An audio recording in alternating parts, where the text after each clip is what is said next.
Hello friends, இன்றைக்கி நம்ம கார்டனில் எதை பற்றி பார்க்க போகிறோன்னா, நம்ம கார்டனில் ஒரு சில சின்ன சின்ன வேலைகள் செஞ்சுருக்கோம். அதை பற்றி தான் பார்க்க போகிறோம். அதுக்கு முன்னாடி இந்த எல்லோ கலர் ஃப்ளவரை பற்றி நான் சொல்லி ஆகணும். இந்த ஃப்ளவரில் நிறைய தேனீக்கள் தேன் உறிஞ்சுவதுக்கு வருது. இதில் உட்காந்துட்டு நம்ம காய்கறி செடி பழஞ்செடியிலலாம் இருக்கிற பூக்களில் போய் தேன் உரிகிறதுனால நிறைய காய்கள் பிஞ்சுகள் உருவாவதற்கு இது ரொம்ப உதவியாக இருக்குது.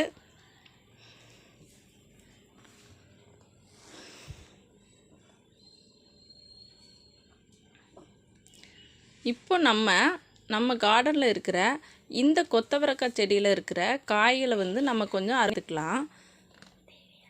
கொஞ்சம் தேவைப்பட்டுது, கொஞ்சம் மட்டும்தான் தேவை. அதனால் நான் கொஞ்சம் காய் பறிச்சுக்கிறேன்.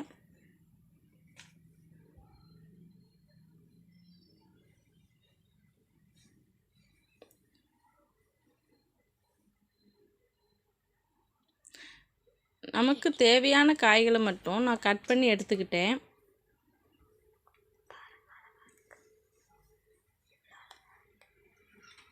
கட் பண்ணி எடுத்த காயெல்லாம் அந்த பிளேட்டில் வச்சுக்கிட்டேன். அப்புறமா இன்றைக்கி என்ன பண்ண போகிறோன்னா, நம்ம சோளம் கொஞ்சம் போட்டிருந்தேன். நான் நிறையா ஒரு 20 செடிக்கு மேலே போட்டிருந்தேன். அதில் ஒரு 5 செடி அறுவடை பண்ணி எடுத்தாச்சு. அதை நான் அதுலேருந்து பிடுங்கி எடுத்துடலான்ட்டு இன்றைக்கி அதை க்ளீன் பண்ணிகிட்ருக்கேன்.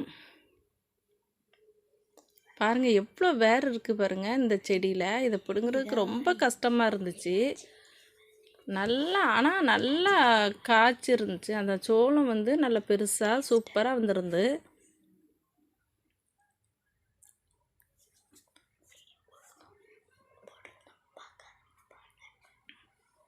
இந்த சோளம் வீடியோ நம்ம சேனலில் இருக்குது, பார்க்காதவங்க பாருங்கள்.